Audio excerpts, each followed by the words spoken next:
Përshëndetje. Nëse ka mundësi të na prezantoni shkurt, kush është Elvira Destani? Elvira Destani, jam 43 vjeçare, jam me dy profesione, infermierin e lartë dhe psikologe klinike, ndërkohë jam mësim në shkollën e mesme Pançe Karagjozof.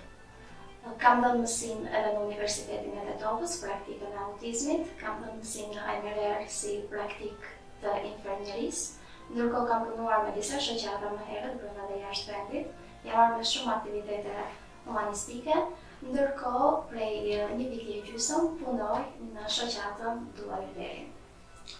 Atëherë, nga erdhi ideja për krijimin e shoqatës Dua Ylverin dhe cili është qëllimi i kësaj shoqate? Dua Ylverin është shoqata e cila është pikë së pari promotore e kësaj shoqate, ka qenë shoqata Ylveri që është krijuar që në 2010-ën. Ndërkohë më shumë jemi marrë me projekte që personeli i cili do të punonte me fëmijë me nevoja të veçanta të mund të arrinte një përgatitje profesionale dhe praktike sa më të mirë.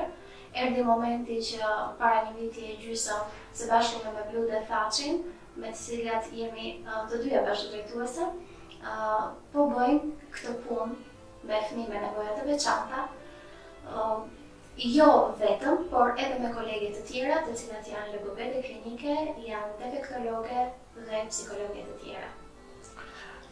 Në përgjithësi me cilat sëmundje merreni ju si shoqat Dua Ylverin? Cilat sëmundje i trajtoni më shpesh?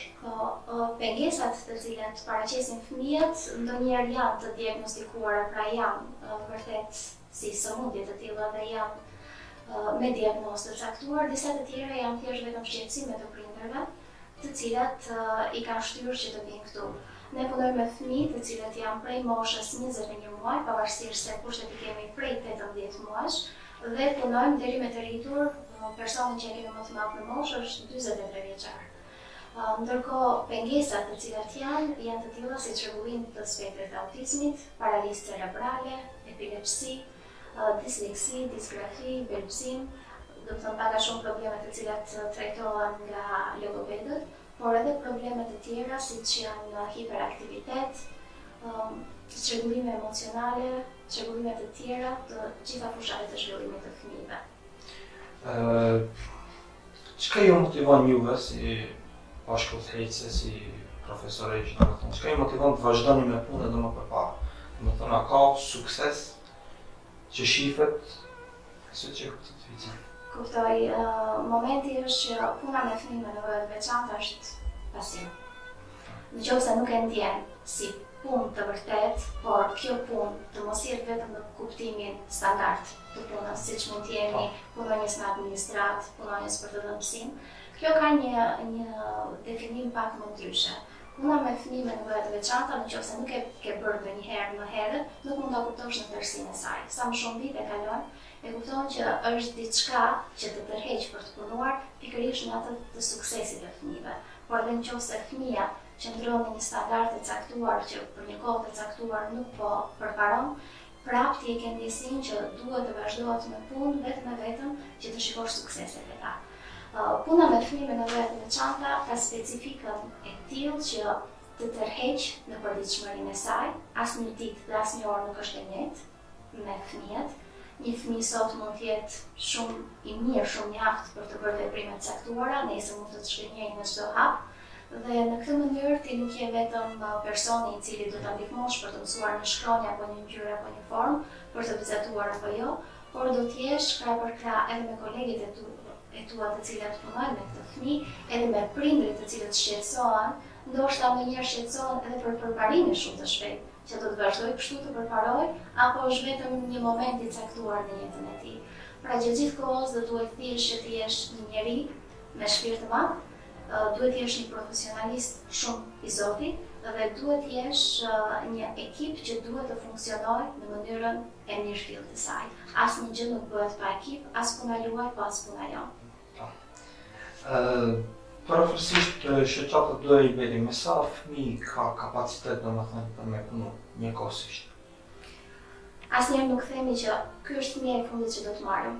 Nëse numri i fëmijëve shtohet, ne marrim terapiste të tjera të cilat vetë se janë në vazhdimsi në praktik, për shembull për një informacion thjesht për portalin tuaj, ne jemi 8 persona që punojnë këtu, ndërsa 5 i kemi praktikantët të cilat vinë në vazhdimsi.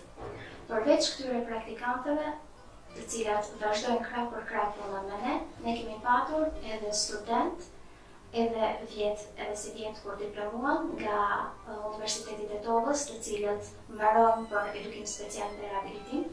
Kemi psikologë të Universitetit Ballkanik, do të thënë që vinë për praktik. Kemi le të them kështu studentë të cilët vinë për praktik nga Universiteti Shankeli dhe Metodi, nga Kolegja e Merer që janë logopedët, dhe le të them që gjithmonë do të gjeni persona të cilët ju bashkohet pasioni për punën dhe aftësitë për punën, të cilët do mund të rrisin kapacitetin e shoqatës. Nëse na paraqiten më shumë fëmijë, ne do të shtojmë kapacitetin me punonjës, do të shtojmë hapësirat dhe do duhet të vazhdojmë. Do të thënë asnjëherë nuk do të themi që nëse janë kaq fëmijë të cilët punojnë, ne kaq kemi kapacitetin. Nuk është thjesht dëshira, por është nevoja për të punuar me këta fëmijë. Nëse një fëmijë rreth 20 muajsh vjen dhe prindi shqetësohet për mënyrën se si ai luan, nëse mund të thuhet kështu, ose që ka folur dhe tashmë nuk flet, do të të thuash që të presim deri sa të mbush 3 vjeç ose të shohim deri 4 vjeç se është djalë apo është diçka tjetër që mund të bënojë zhvillimin gjuhësor i tij. Ose nëse ne themi që nuk mundemi të punojmë me këtë fëmijë, nuk mundemi ta themi një gjë të tillë, pse? Vetëm sepse me të gjithë fëmijët mund të punohet, mënyra se si duhet qasesh me ta është individuale, dhe për atë arsye çdo fëmijë kur vjen, pikë së pari duhet të flasin gjatë, shumë gjatë me prindrit, duhet të kuptojmë shqetësimin e tyre, duhet të kuptojmë se si ka evoluar zhvillimi i fëmijës deri tani, kush mund të ketë qenë pengesa, nëse është e mundur edhe raportet mjekësore të cilat kanë qenë më herët, dhe të gjitha këto i bëjnë një plan individual fëmijës. Ne kemi fëmijë të cilët punojnë 5 herë në javë nga 5 orë, kemi fëmijë të cilët punojnë vetëm 3 herë në javë nga 40 minuta, por kjo nuk do të thotë që njërin e mbajnë me hatër tjetrin jo, thjesht shikojmë ku është pengesa. Dhe nuk është e thënë që vetëm një terapist të punojë me fëmijën, por mund të futet në këtë grupacion edhe një terapisti i dytë apo i tretë, varësisht se sa ka nevojë fëmia. Prandaj asnjëherë nuk ka kufizime, por është një programacion shumë i madh dhe shumë i gjerë, vetëm që të jemi në funksion të fëmijës, që ato aftësi që ai mund të zhvillojë me kapacitet të plotë.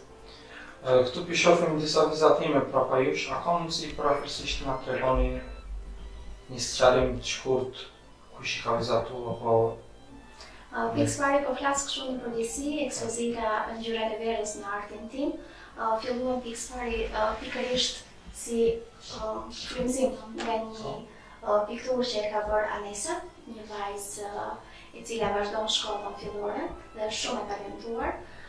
Nuk flet shumë mirë, por ndjenjat e saj mund të shpreh shumë mirë nëpërmjet vizatimeve.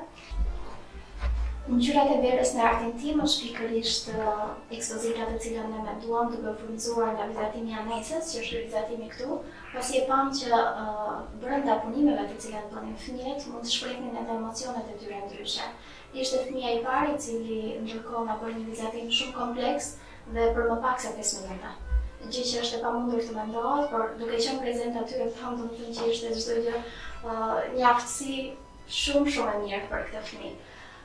Jo se I kemi shtyrë fëmijët që çfarë do të vizatosh, si do të vizatosh, a mund ta vizatosh këtë, por disa nga punimet, për shembull shumica e tyre që janë shërbit, janë pikë së pari ato punime të cilat fëmijët I ndjejnë si ngrohtësi të tyre, si ngrohtësi emocionale. Shtëpia është gjithçka për ta. Aty jetojnë ata, aty qëndrojnë, aty janë me prindrit, me motrat, me vëllezërit e tyre. Do të thonë nëse ata duan të shprehin një ndjenjë sa më të mirë, ato mund t'ju plotësoj shtëpia. Dhe duke parë të gjitha këto vizatime të shtëpive, ne mund të lidhim edhe me shumë studime që kanë bërë, pikërisht psikologët kur duan të shohin një zhvillim emocional apo psikologjik të fëmijëve, pikërisht shohin edhe vizatimet e tyre. Dhe vendin e parë çuditërisht e zën shtëpitë. Prandaj nuk është diçka e jashtëzakonshme pse ka ndodhur në shoqatën tonë, Por bota e fëmijëve në të gjithë botën pak a shumë përfshin këto lloj vizatimesh, domethënë vizatimin e shtëpive.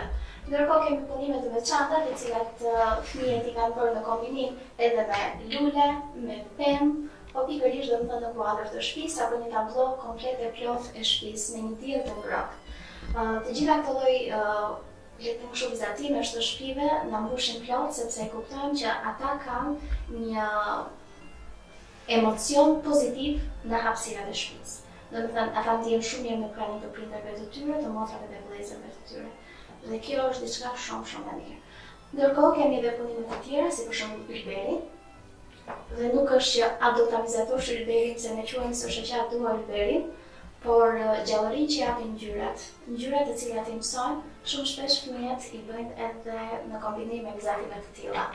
Fëmia e njëjtë që ka vizatuar 2 zogjt ka bërë edhe këtë vizatim, ndërsa fëmia tjetër, i cili ka marrë një 5 në vizatimin e vet, nga terapisti e saj, ka bërë zemrën, diellin dhe ylberin, ndërsa këtu sërish ka bërë zemrën, diellin dhe ka bërë 2 objekte të cilat një vazo dhe një mop, të cilat ai mendonte se mund të ishin shumë të përafërta me ndjesitë që kishte në atë moment. Ngjyrosjen që i kanë bërë për shembull një fëmijë tjetër i cili është 6 vjeç, këto ngjyra që ai ka përzgjedhur vet janë të gjitha ngjyra vërtet të ndezura, të bukura, me jetë, dhe kjo tregon edhe për një gjendje emocionale të tij vërtet shumë pozitive. Ndërkohë këto vizatime janë bërë në shkollë dhe kanë dashur fëmijët na sjellin që ne kemi punuar këtë dhe nuk janë bërë në hapësirat tona. Këtë vizatime ka bërë një fëmijë i cili është me çrregullim të spektrit të autizmit dhe ka qenë vetëm peneli, bojrat dhe një fletë përpara. Ai ka përzgjedhur vet këto ngjyra ka dashur. Dhe ndërkohë ka filluar të bëjë pikërisht vijat, e ka parë që tabloja nuk është e plotë, ka vazhduar me radhë të caktuar dhe më pas tabloja për atë që ai ka dashur të shprehë ka përfunduar aty. Kemi edhe veprime të tilla të fëmijëve ku nuk lën anash edhe vëllezërit apo motrat e tjerë, për shembull përveç vetes së tyre, dhe duke parë që është vërtet shumë e lumtur nga buzëqeshja që ka bërë, po ashtu edhe vllai vet është shumë i lumtur, dhe kjo lule shumë e madhe në mes, edhe kjo është diçka domethënë shumë pozitive për ne. Ndërkohë një flutur dhe një penë pak më komplekse na tregon ato që fëmia ka filluar të mendojë edhe për detaje të caktuara, gjë që është shumë mirë për zhvillimin e tij. Të mendojmë domethënë që shumë nga shtëpit apo lulet apo çdo gjë që shohim si objekt janë të tilla që ata pasqyrojnë jetën e tyre. Ky vizatim duket në plan të parë shumë i thjeshtë, por është një fëmijë i cili më përpara nuk ka dashur të flasë me askënd. Atë është jo vetëm pjesa e shtëpisë që është vërtet shumë e larmishme në ngjyra dhe shumë e qartë në konturet e saj, por edhe rruga për në shkollë dhe shoqërimi intim me motrën për të shkuar në shkollë është diçka shumë pozitive. Domethënë që ai e ka në qendër të vëmendjes edhe faktin që është duke shkuar në shkollë dhe kjo është gjë shumë pozitive. Ndërkohë kemi edhe veprime të tilla paksa abstraksioniste, për shembull një shtëpi e tillë ku oxhaku vazhdon të nxjerrë tym, po edhe tymi është me ngjyra, është diçka e tillë që varësisht nga fëmia, nga gjendja e tij emocionale ose nga perspektivi i tij i shtëpisë. Ndonjëherë shtëpia, nëse ne do t'i thoshim një fëmijë që ma vizatoni një shtëpi, ndoshta nuk do të kishim asnjë zhgaravinë, asnjë katror apo asnjë trekëndësh. Prandaj them që shumica e këtyre punimeve janë pikërisht ato momentet kur ti i thua fëmijës që do të pushosh, çfarë do të bësh. Dhe shprehja e tyre, emocioneve të tyre, qetësisë së tyre shpirtërore dhe fizike, çuditërisht nuk është me lojra të tjera, por është nëpërmjet vizatime.